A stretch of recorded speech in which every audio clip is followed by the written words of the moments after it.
नमस्कार, आप देख रहे हैं एसटीवी न्यूज। मैं हूं अंसारुल हक और इस वक्त एसटीवी न्यूज स्टूडियो से सीधा आपके साथ जुड़ा हुआ हूं और इसकी बहुत खास वजह है। वो खास वजह यह है कि चंपारण की धरती से बढ़कर एक सपूत पैदा लिए हैं। हाल के दिनों में एक ऐसे सपूत जिनकी पूरे चंपारण में चर्चा हो रही है और ये जो चर्चा हो रही है वो कई मामलों में हो रही है। तो वो क्या कुछ है, इससे पहले भी हमने उनका एक इंटरव्यू किया है, लेकिन अब इतने सालों बाद जो है परिस्थितियां बदली हैं, तस्वीरें बहुत सारी साफ हुई हैं। तो उनसे हम उनसे बातचीत करते हैं और सबसे पहले राकेश पांडे जी एसटीवी न्यूज के स्टूडियो में आप पधारे, आपका बहुत बहुत स्वागत है। थैंक यू अंसारुल साहब और आपकी पूरी टीम जो एसटीवी न्यूज है, बेहतरीन न्यूज चैनल है मेरे हिसाब से, बड़ा सटीक तरीके से चीज़ों को कवर करते हैं। मैं इसलिए बड़ाई नहीं कर रहा हूँ कि मैं इस स्टूडियो में खड़ा हूँ, इसलिए कि ये मेरे दिल की आवाज़ है और अच्छा न्यूज़ कवर करते हैं। एक छोटे से शहर से आकर इतना बड़ा काम करना, मुझे लगता है पहले ये जिस तरह से कवरेज करते रहे हैं, देख के लगता है कि कुछ चंपारण में अभी भी पत्रकारिता बाकी है। लेकिन जी ऐसे ही हम लोग नॉर्मल आपका आगमन हुआ तो मैंने सोचा कि आपको स्टूडियो बुला लूँ और आपने अपना कीमती वक्त निकाला, आपका बहुत बहुत शुक्रिया। तो कुछ चर्चा की शुरुआत करते हैं कैजुअली हम लोग कि आप इन दिनों जो है पूरे चंपारण में बहुत चर्चा के केंद्र में बने हुए हैं, तो इस बार जो चर्चा हो रही है उसकी क्या वजह है? देखिए, सबसे पहले आपने एक बात बोला कि मैंने अपना कीमती वक्त निकाला। कीमती लोगों के लिए कीमती वक्त निकालना पड़ता है। शुक्रिया। तो आपने हम इस काबिल नहीं है, लेकिन आप समझ रहे हैं, कीमती लोगों के लिए कीमती वक्त निकाला हमने। देखिए, चर्चा जो है ना, यहाँ ये शहर बड़ा पुराना है, सुंदर है, और लेकिन क्या है कि यहाँ हर उस बात की चर्चा होती है जो कहीं ना कहीं लोगों के जहन में एक सवाल पैदा करती है। तो मैं इसलिए चर्चा में रहता हूँ कि मैं हमेशा कहता रहता हूँ कि मैं ए पॉलिटिकल आदमी हूँ, नॉन पॉलिटिकल आदमी हूँ, मेरा पॉलिटिक्स से कोई लेना देना नहीं है, और फिर भी मैं बढ़ चढ़ के सामाजिक कार्यों में अपना योगदान देता हूँ। और हमारे यहाँ एक ट्रेंड है कि अगर आपको पॉलिटिकल आदमी हैं तभी आप सामाजिक आदमी हैं। आप सामाजिक आदमी सिर्फ कह के नहीं रह सकते कि हम सामाजिक हैं, हम पॉलिटिकल नहीं हैं। तो शायद मेरे बारे में बहुत सारी चर्चाएं होती रहती हैं, अच्छी चर्चाएं भी होती हैं, बुरी भी होती हैं। जब से आप चंपारण में आए हैं, हम मेरे ख्याल से 3-4 दिन से आप हैं चंपारण में, तो हमेशा आपकी जो एक्टिविटीज़ नज़र आ रही है वो कई मामलों में रिमार्केबल है। सोशल इश्यूज़ पे तो आप काम करते ही हैं, साथ साथ कुछ आपके जो मेल मिलाप हो रहे हैं वो थोड़ा सा पॉलिटिकल एंगल भी दे रहे हैं। देखिए, अब ये कहते हैं कि देखने वालों की आंखों में नूर है जी, तो अगर आप पॉलिटिकल चश्मा लगा के देखेंगे तो पॉलिटिकल दिखेगा, सामाजिक तो सामाजिक, भाईचारा तो भाईचारा। देखिए, होता क्या है कि मैं पिछले 5 महीने से इंडिया से बाहर था किसी बड़े प्रोजेक्ट की वजह से, और पैसा कमाना है तो पैसा खर्च भी करना है, और पैसा खर्च करना है तो फिर पैसा कमाना है, तो वो भी ज़रूरी था। तो उसके बाद मेरा आगमन हुआ, अभी 2-3 दिन पहले हुआ, छठ का है, दिवाली का मौसम, तो बड़े शॉर्ट टाइम में मुझे उन सभी लोगों के प्रति जो अपना आभार है, जिनसे मिलना है, जिन मुद्दों पे बात करनी है, जो मेरा हमेशा कहीं ना कहीं धे रहा है, तो वो बड़ा शॉर्ट टर्म में मुझे बहुत क्विकली करना पड़ता है। जैसे देखिए, एक दिन में मैं सुबह 9 बजे घर से निकलता हूँ तो रात को 12-1 बजे तक पहुँचता हूँ। अपने सोशल कमिटमेंट भी है, पॉलिटिकल तो नहीं है लेकिन सोशल कमिटमेंट ज़्यादा है। अब इसी वजह से थोड़ा घूमना फिरना ज़्यादा होता है, तो आप लोगों को सोशल मीडिया पे दिखता रहता होगा कि भाई ये पांडे जी 3 दिन में 30 किलोमीटर क्यों चल रहे हैं, कायदे से तो हमको अपने गांव में रहना चाहिए। एक सवाल जो है मोबिन साहब भी पूछ रहे थे कि भाई इतना बिजी शेड्यूल इनका रहता है और ये सोशल मीडिया पे इतने एक्टिव कैसे रहते हैं? नहीं, हमारी टीम है, हमारी सोशल मीडिया पे काफ़ी बड़ी स्ट्रॉन्ग टीम है और सब लोगों ने आजकल सोशल मीडिया का उपयोग किया है। कुछ लोग दुरुपयोग भी कर लेते हैं, तो हम तो उपयोग करना जानते हैं। अब देखिए, आप चाहे वो प्रधानमंत्री जी हों, चाहे सांसद विधायक हों, चाहे जनप्रतिनिधि हो, यहाँ तक कि ब्यूरोक्रेट्स भी आजकल हर चीज़ों को एक बड़ा अच्छा जरिया है सोशल मीडिया अपनी चीज़ों को लोगों तक पहुँचाने का, और बड़े मास पर आप पहुँचा सकते हैं। और अच्छा लगता है कि लोग हमको फॉलो करते हैं, सुनते हैं, और मेरी बात पर अब थोड़ा थोड़ा भरोसा भी करते हैं। थोड़ा भरोसा की बात जो आप कर रहे हैं जी, कुछ पूछना चाहें? जी बताइए मोबिन साहब। माइक में पूछ लो। नहीं, एक्चुअली अभी जो मोती झील वाला जो कल परसों प्रोग्राम था उसमें आपने बहुत बेबाकी से अपनी बात कही कि हाँ मैं कुछ करना चाहता हूँ, और एक इत्तेफाक था कि डीएम साहब ने आपको प्रपोजल भी दिया कि हाँ आप एक प्रपोजल अपना पेश करें, उस पर वो काम होगा। तो आपको क्या लगता है किस तरह का प्रपोजल हो सकता है ये, और इससे झील को कुछ फ़ायदा हो सकता है? क्योंकि हम लोग झील मोती झील बचाओ अभियान समिति से भी जुड़े हुए हैं। देखिए, आपकी समिति को तो बहुत बहुत धन्यवाद, आभार कि आप लोग कम से कम जुड़े तो हैं। आप लोगों ने छोड़ा नहीं इस चीज़ को, इस मुद्दे को छोड़ा नहीं, काफ़ी लंबा समय गुजरा है। और हर समिति में अलग अलग तरह के लोग होते हैं, अलग अलग तरह का एक कॉम्बिनेशन होता है, उसमें आप लोग बढ़िया काम कर रहे हैं। मुझे अंसारुल साहब कई साल से बुलाते हैं जी। और मैं डायरेक्ट रूप से तो नहीं, इनडायरेक्टली इनके साथ रहा हूँ इन सब कई कार्यक्रम में, पर मैं यहाँ आया हूँ पहली बार, पिछले 3 दिन पहले जब मैं आया दिवाली के पहले। तो अब वहाँ क्या है कि सरकार के जो भी पदाधिकारी थे जो वहाँ अपने आप को रिप्रेजेंट कर रहे थे, उन्होंने कहा कि आप करना चाहते हैं तो आप प्रपोजल दें, हम इसको, चूँकि सरकार भी पीपीए मॉडल पे काम करना चाहती है, सरकार भी कहीं ना कहीं सोशल कॉज के लिए लोगों को इन्वॉल्व करना चाहती है जो पॉजिटिव है और जो जेन्युइन रूप से इस पर काम करना चाहते हैं। अब हमने भी उसके हिसाब से अपने जो इंजीनियर्स हैं, जो लोग हैं, उनको लगाया है, प्रोजेक्ट बनाएंगे। और ये तो नहीं कहेंगे कि कितना फ़ायदा होगा, लेकिन ये ज़रूर कहेंगे कि अगर ये काम शुरू करने का आदेश मिल जाता है तो फ़ायदा ज़रूर होगा। राकेश जी, काम तो शुरू हो जाएगा, वो उस पर पायलट प्रोजेक्ट, ये जो आपने काम भी लगा दिया है, ये जो प्रोजेक्ट आप तैयार करवा रहे हैं, कब तक उम्मीद है कि तैयार करके सबमिट हो जाएगा? मेरे हिसाब से हम इसको 9 नवंबर के बाद या 10 नवंबर को हम लोग सबमिट कर देंगे। ऐसा लग रहा है 10 नवंबर तक, मुझे कम से कम 10 दिन का समय चाहिए, तो 10 नवंबर तक हम लोग इसको सबमिट कर देंगे। अगर उनको उसमें कोई त्रुटि दिखे या सरकारी ढंग से कोई चीज़ का प्रश्न हो तो उसका भी जवाब देंगे, और मुझे लगता है अब उनके ऊपर है वो कैसे उसको लेते हैं। अगर एक्सेप्टेंस होती है, परमिशन मिलता है, जैसे हम लोगों ने नवयुवक पुस्तकालय का कार्य किया, वो भी सरकारी चीज़ है, लेकिन हम लोगों ने CSR के तहत काम किया, तो अगर इसमें भी परमिशन मिलती है तो हम लोग शुरुआत करेंगे। सफ़र लंबा है क्योंकि बड़ा बृहद प्रोजेक्ट है, बहुत इसमें लीगल कॉम्प्लिकेशंस है, सामाजिक कॉम्प्लिकेशंस भी हैं, क्योंकि देखिए इंसान का मरना और जीना लगा रहता है, लेकिन शहर जिंदा रहना चाहिए। और मुझे लगता है कि चंपारण जो शहर है, जो मोतिहारी शहर है, वो थोड़ा मृत प्राय हो गया है। लोग अपनी परेशानियों में इतना मशगूल हैं, इतने मशरूफ़ हैं कि वो भूल गए हैं कि जिस वाटर कंजर्वेशन की बात हम प्रधानमंत्री लेवल पे करते हैं और देश के लिए कितना ज़रूरी है आज की डेट में, जब वाटर कंजर्वेशन एक इशू है पॉपुलेशन के अनुपात में, तो उस समय लोग भूल गए हैं कि जो नैसर्गिक आपकी व्यवस्थाएं हैं, जो भगवान ने आपको दी हैं, उनका संरक्षण करना आपका कितना दायित्व है, ये भूल गए हैं थोड़ा, ऐसा लगता है। राकेश जी, CSR के तहत जो काम होते हैं, अभी आप ब्रावो फाउंडेशन की तरफ से या ब्रावो फार्मा के आप निदेशक हैं, तो आप लोगों की जानिब से जो हिंदी लाइब्रेरी नवयुवक पुस्तकालय की जो बात हो रही है, बड़ा शानदार जो है आपके एफर्ट से जो है चीज़ें वहाँ पे दिख रही हैं, और भी बहुत सारे काम जो है यहाँ पे होते हैं। ये जो कई लोगों को ये समझ में आता है या लोग जो है इसकी चर्चा करते हैं कि राकेश जी इतने सारे खर्च क्यों कर रहे हैं, कहाँ से कर रहे हैं, तो वो CSR जो चीज़ है, कॉर्पोरेट सोशल रिस्पॉन्सिबिलिटी, इसको थोड़ा सा डिफाइन करके बताएं, ये जो है लोग समझना चाहते हैं। हर एक कॉर्पोरेट हाउस को, हर एक बिजनेस हाउस को ये एक रिस्पॉन्सिबिलिटी होती है कि आप जो इनकम करते हैं, आप जो प्रॉफिट कमाते हैं, उसका एक खास हिस्सा आप समाज के उत्थान में खर्च करें। इसकी कोई बाध्यता नहीं है कि आप किस राज्य में करें। इनफैक्ट इंडिया में तो हमारा ऑपरेशन बहुत छोटा है, हम लोग इंडिया से बाहर बड़ा काम करते हैं, लेकिन इसमें कोई बाध्यता नहीं है। मैं चाहूँ तो पंजाब में भी खर्च कर सकता हूँ, मैं दिल्ली में भी खर्च कर सकता हूँ, मैं महाराष्ट्र में भी खर्च कर सकता हूँ, लेकिन चूंकि मैं चंपारण से हूँ और मैं कोई जमींदार फैमिली से तो हूँ नहीं कि मेरे पास पुश्तैनी बहुत सारी दौलत है और ज़मीन है, जायदाद है जिसका हम इस्तेमाल कर सके, तो कोई ना कोई एक जरिया तो निकालना था और काम करना है। तो सच पूछिए तो CSR तो एक बहाना है, काम करना है। ज़मीन पे काम को लाने के लिए लेजिटिमेट तरीके से, जो संवैधानिक तरीका है उस तरीके से करना है।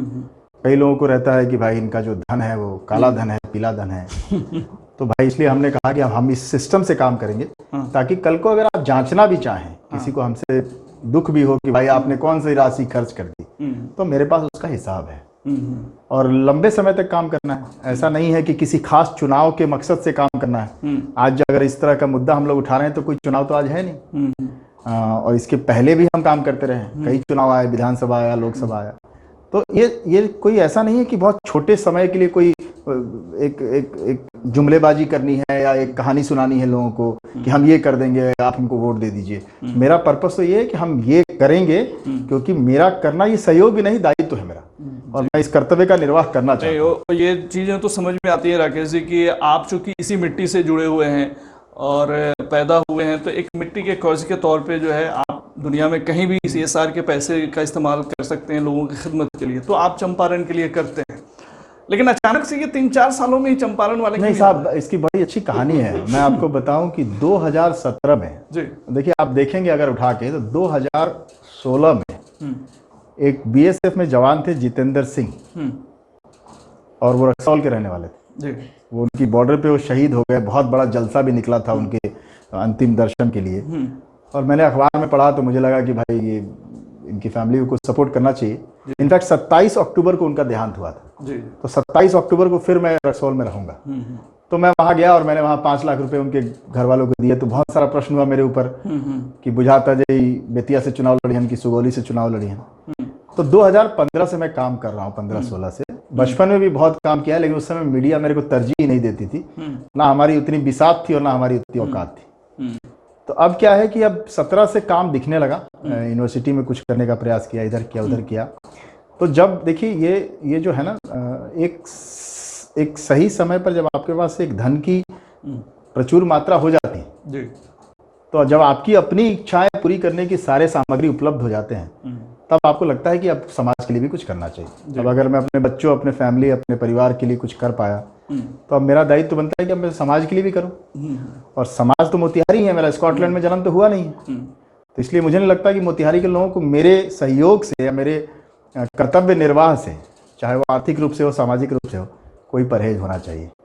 परहेज की आज इलेक्शन की बात आ रही है, तो सादिक साहब हमारे कंटेंट एडिटर हैं, तो इनके मन में कुछ ख्याल आ रहे हैं? चंपारण का एक लाल, जिसे राकेश पांडे के रूप में जानते हैं, अच्छा खासा UAE, अमेरिका, लंदन वगैरह में अच्छा खासा इतना बड़ा अपना साम्राज्य स्थापित किया है। चंपारण को इस पे गर्व भी है। लेकिन अचानक से सर ऐसा क्या हो गया कि राकेश पांडे चंपारण के लिए इतना बड़ा काम कर रहे हैं? जैसे कि अगर लाइब्रेरी की बात कर लें या फिर अन्य चंपारण में मोतिहारी, स्पेशली मोतिहारी अगर शहर की बात करें, तो मोतिहारी सिर्फ शहर जो है, नगर में ही अधिकतर राकेश पांडे का काम देखने को मिलता है। तो अचानक से ऐसे सर क्या कुछ हुआ कि? राकेश जी, ऐसा है ना कि ये वही सवाल है जो आप मेरे ख्याल से अपने यहाँ कई साल से सुन रहे हैं और अभी भी सुन रहे हो। मेरा मतलब है कि क्या सीधे बगैर लाग लपेट का अगर मैं सवाल पूछूं, तो क्या राकेश पांडे 2024 में आ रहे हैं क्या? अब मैं आपके सारे सवाल का जवाब दूंगा। मैं 2017 में भी आया, 18 में भी आया, 19 में भी आया, 20-21 में भी आया, 22 में भी आपके सामने खड़ा हूँ और 23-24 में भी आऊँगा। बात समझिए मेरी, क्योंकि मेरा घर है, मुझे किसी से पूछने की ज़रूरत नहीं कि मुझे कब आना है और कब नहीं आना है। दूसरी बात कि सिर्फ शहर नहीं है। आप लोग देखेंगे, मैं बहुत लोग कहते हैं कि बहुत मीडिया पे छींटता हूँ मैं, लेकिन करता हूँ तो छींटता हूँ भाई, इतना तो अधिकार है। हमारे प्रधानमंत्री ने कहा है कि चीज़ों को बताइए जनता तक। लेकिन क्या है कि मेरा एक प्लान है। जैसे अभी आप देखिए तो सोमेश्वर नाथ जो है वो अरेराज में है, तो अरेराज में भी हम लोगों ने कुछ मंदिर में काफ़ी काम किया। फिर मैं शहर की तरफ आया। ये क्या है, केंद्र है, ये ज़िले का केंद्र है। और 2 तरह की फोर्सेस होती हैं, एक सेंट्रीपिटल फोर्स होती है, एक सेंट्रीफ्यूगल फोर्स होती है। तो अब हम चाहते तो गर्म रोटी जो होती है ना, उसको किनारे से तोड़ी जाती है, लेकिन यहाँ रोटी गर्म नहीं है, यहाँ इंसान ठंडा हो चुका है। तो जो सबसे ज़्यादा गर्मी की जगह होती है ज्वालामुखी में ना, वो जगह होती है उसका केंद्र। तो हम ये केंद्र से काम करना चाहते हैं, लोगों को जगाना चाहते हैं। ये शहर वाकई मर चुका है। ये बात बहुत लोगों को ख़राब लगेगी, लेकिन ये सच्चाई है। ये शहर इसलिए मर चुका है कि इस शहर के दिमाग में ये बात भर दी गई है कि जिस सुविधा में, जिस समस्या में आप जी रहे हैं, आप उसी के भागी हैं। आप उससे ज़्यादा की ना तो कल्पना कर सकते हैं, ना आपको करने का अधिकार है। आपने अगर करने का अधिकार का इस्तेमाल किया तो आप पे प्रश्न चिन्ह लग जाएगा, और अगर आप उसको नहीं करेंगे तो आप एक अच्छे नागरिक हैं। तो मैंने इसलिए ये काम यहाँ से शुरू किया। दूसरा, एक आप बात समझिए, चीज़ों को अगर दूर तक पहुँचाना है तो मीडिया का कहीं ना कहीं बड़ा सहयोग होता है। और मीडिया यहाँ बैठी है, मीडिया यहाँ बैठी है, गाँव में मीडिया नहीं है, उनके लिए इतना महत्व नहीं है। दूसरा मेरा ये प्लान है कि पूरे जिले में 16 पुस्तकालय खोलने का प्लान है, क्योंकि 16 पुस्तकालय खोलने का प्रोग्राम है, 8 व्यायामशाला खोलने का प्रोग्राम है। तो ये सब तो धीरे धीरे होगा, अभी तो हम तो कोई हमें आप काफी अच्छा काम कर रहे हैं जो कुछ भी कर रहे हैं। एक और मेरा सवाल है कि इतने सारे काम आप कर रहे हैं जो कि काफी सराहनीय हैं, लेकिन महिलाओं के लिए आप आगे क्या कुछ करने वाले हैं, खासकर उन लड़कियों के लिए जो अभी अभी स्कूल से निकल करके कॉलेज में आई हैं, जो सुदूर गांव देहात से निकल करके जिला मुख्यालय मोतिहारी में आकर के यहाँ रहती हैं, पढ़ती हैं, उनके लिए क्या कुछ कर रहे हैं राकेश पांडे? अभी हाल फिलहाल में SKS महिला कॉलेज है, तो वहाँ एक व्यायामशाला बनाया, वहाँ श्री कृष्ण सिंह महिला कॉलेज है, वहाँ व्यायामशाला बनाया। अभी 2 दिन पहले उसको हम लोगों ने उनको दिया है, समर्पित किया। दूसरा, हम लोगों ने वहाँ भी लाइब्रेरी बनाना है। तीसरा, देखिए एक बहुत बड़ी समस्या है सैनिटरी नैपकिन का, महिलाओं के हाइजीन का जो इशू है, ये बहुत बड़ा इशू है। आधी आबादी है आपकी, तो उनका बहुत बड़ा इशू है। तो हम लोगों ने एक प्लान किया था कोविड के टाइम में, उसमें करीब 22 महिलाएं काम करती हैं और हम लोग खुद से बनाते हैं। और इनफैक्ट आपको मैं बताऊं, कई महिला कॉलेजों में हम लोगों ने automatic sanitary napkin vending machine लगा रखा है, जिसमें आपको सैनिटरी नैपकिन मिलता है।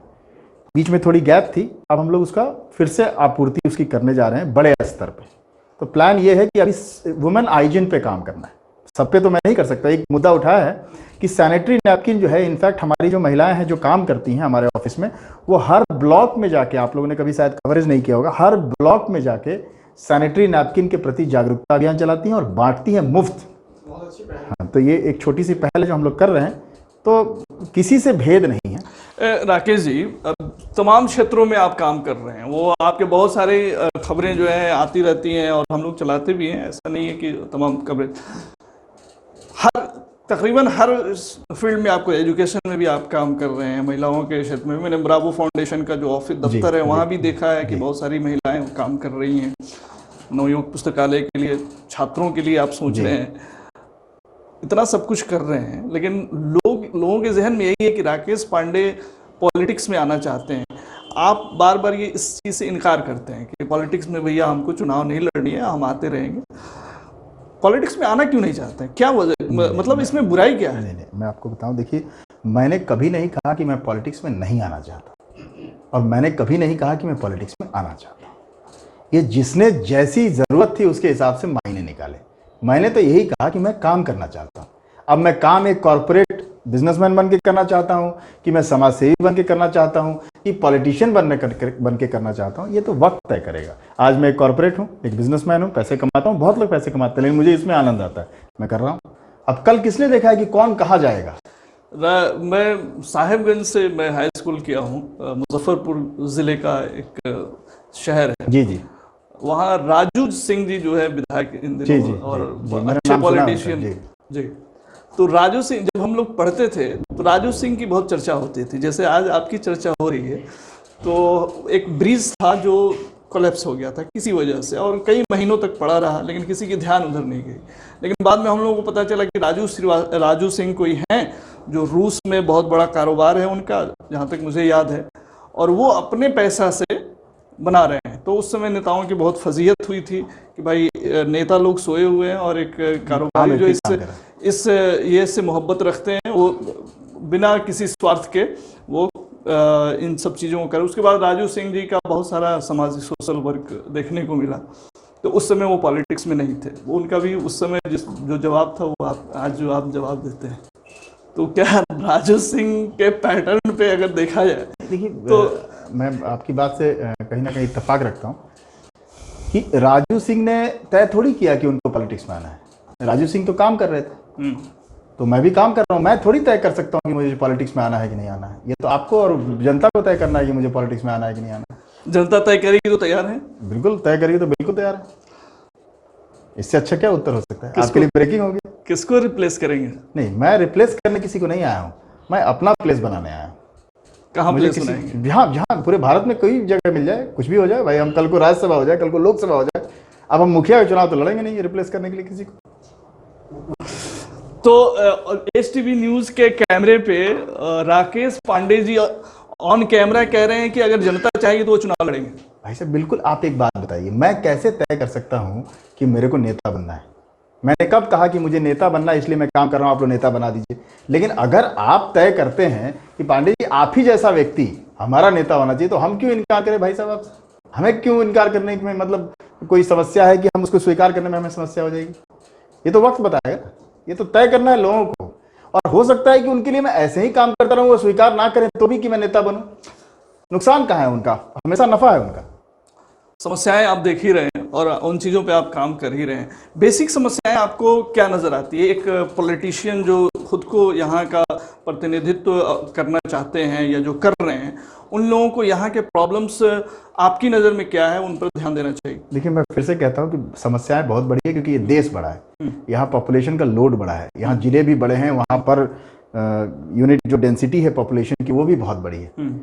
लेकिन 3 सब्जेक्ट तो ऐसे हैं जिसको अगर आप जिसमें अगर आप कोई सहयोग कर दें या फोकस कर दें तो पब्लिक का नॉर्मल लाइफ अच्छा हो जाएगा। देखिए, एक रोजगार है, एक स्वास्थ्य है और एक शिक्षा है। शिक्षा इसलिए जरूरी है कि आपकी नस्लें जो है तैयार होती हैं, और अगर आपकी नस्लें अशिक्षित रह गई तो आप वापस से उसी पाषाण युग की तरफ जा रहे हैं जहां लोग पत्थर से एक दूसरे को मार देते थे और एक दूसरे का कत्लेआम करते थे।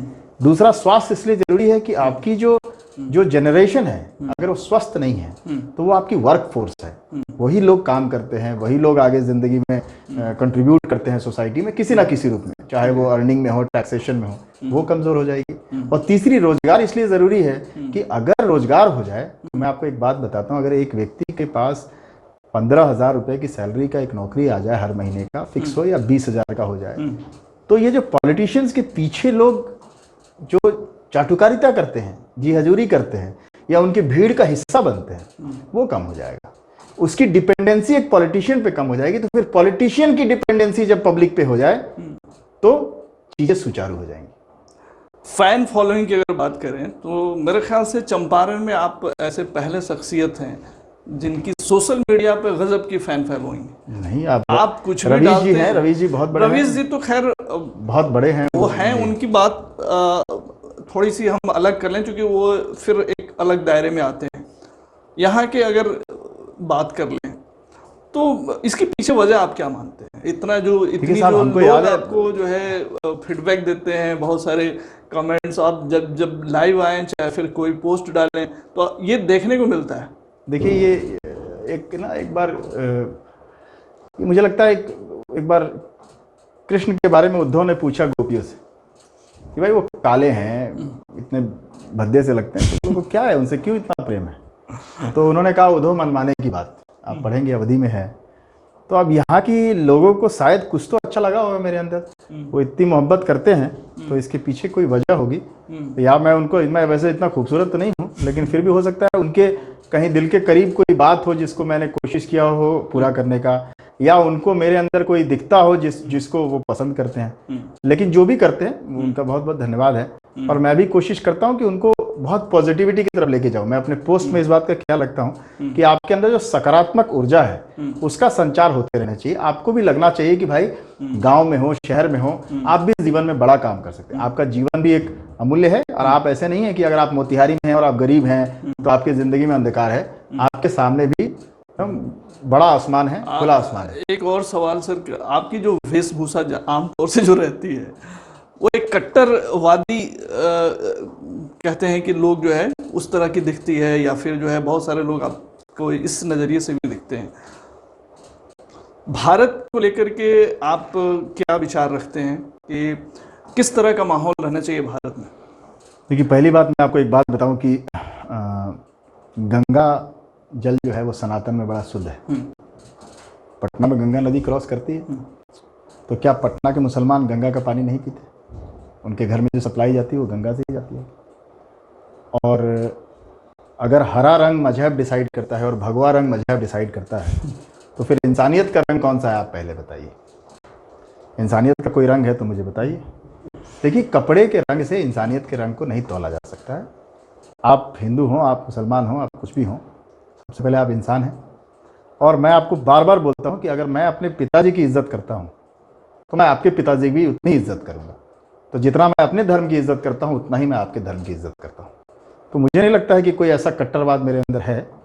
और भारत की जहाँ तक बात है कि मैं चाहूँगा, देखिए मैं फिर कहता हूँ, अगर एजुकेशन प्रिवेल कर जाए, अगर एजुकेशन और एजुकेशन के जो आयाम है उसको बढ़ा दिया जाए, तो फिर ये जाति और धर्म की लड़ाई खत्म हो जाएगी। एक एजुकेशन इलिटरेसी जो है ना, वो बहुत बड़ा इशू है, और एक बेरोजगारी बहुत बड़ा इशू है, जिसकी वजह से हम सब ये दिन भर ये बात करते रहते हैं कि फलां धर्म। देखिए ना, तो बहुत सारे, मैं आपको बताऊं, बहुत सारे मुसलमानों को अपने धर्म का पूरा इल्म नहीं है, और बहुत सारे हिंदू को अपने गीता का पूरा ज्ञान नहीं।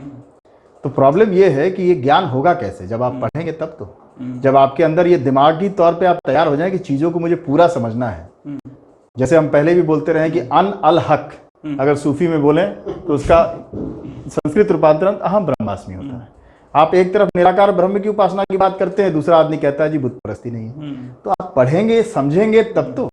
भारत का माहौल, देखिए भारत का माहौल हमेशा अच्छा होना चाहिए, लेकिन इसको ठीक करने के लिए आपको लिटरेसी और आपको रोजगार पे फोकस करना। जब अगर काम हो जाए, खाली दिमाग शैतान का है, लोग खाली बैठे। 2-4 जो कंट्रोवर्शियल चीजें सामने आई हैं वो हम आपसे पूछिए कम शब्दों में आप नहीं आपसे आप जितने शब्द में आप मेरे को पूर्ण विराम कहेंगे, मैं उतने ही शब्दों में पूर्ण विराम। एक पुजारी को आपने फॉर्च्यूनर गिफ्ट की, इसकी क्या वजह थी? लोग इसको कंट्रोवर्सी कर रहे हैं कि भाई ये क्या कर रहे हैं। मैं आपको एक और बात बताऊं कि सनातन में जो हमारा धर्म है, जिसको हम सनातन मानते हैं, या किसी भी धर्म में आप अगर कहेंगे, आप कभी मक्का गए हो तो आप देखेंगे उसकी भव्यता, आपने देखा होगा, भव्य है वो। वहाँ की जो सरकार है, सऊदी सरकार, उसने उसको भव्यता दी है। तो भव्यता देने का मतलब ये नहीं होता है कि ये दिखावा है। आप जिससे आपकी उत्पत्ति है, जिससे आपका मानसिक जुड़ाव है, उसको अगर आप भव्य नहीं बना सकते तो कौन बनाएगा।